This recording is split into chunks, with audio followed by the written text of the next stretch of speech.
As a Nigerian born and raised in America, I feel kind of ashamed that I know little to nothing about my own culture or background. I request that you all join me, Matthew CJ Echo, on this journey to gain more information about Nigeria, as well as how we can see ourselves fit in their dynamically rich culture. Due to the fact that my parents were born in Nigeria, I was always interested in learning more about how my family was raised in their culture. So first, I'll talk to you guys about the demographics and specifics of the country.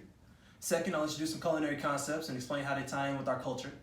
Lastly, we'll go over how communication is used to build and maintain peaceful relations in Nigeria. For any country outside the one you live in, researching prior to visiting that country is a must. Let's look at some facts about Nigeria. The Federal Republic of Nigeria is a developing country, rich in natural resources, as well as different cultural identities between ethnic groups.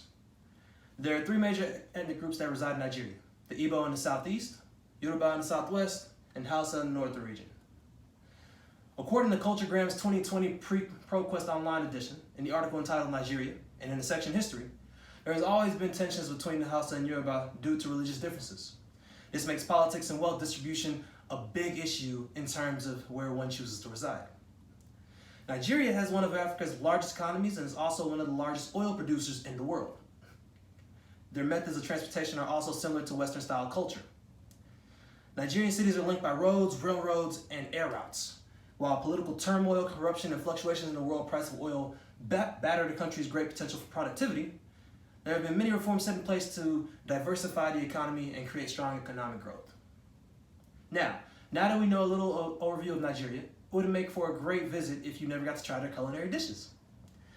From handmade stews to the most unique soups and dishes, Nigeria is full of mouth-watering delicacies.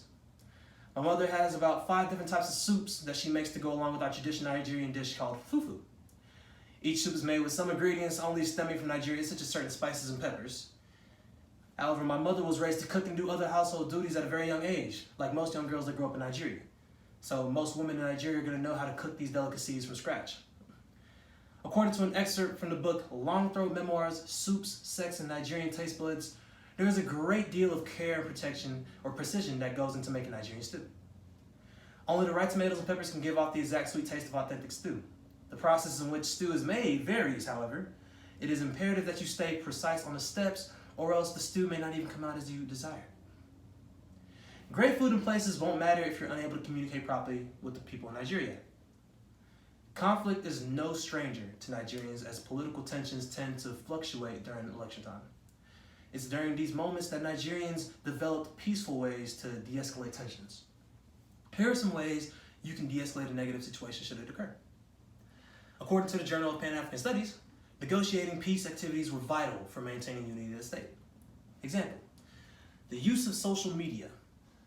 Using that passively can help keep interactions positive.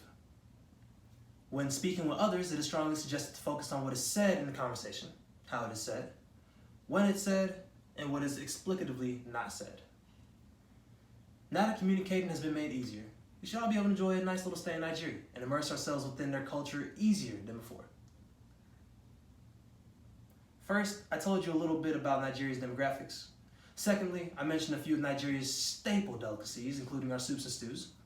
Lastly, I reviewed a few tips on communicating in Nigeria to keep relations peaceful. Now that we know more about Nigeria's culture, I feel more at home while living here in the States.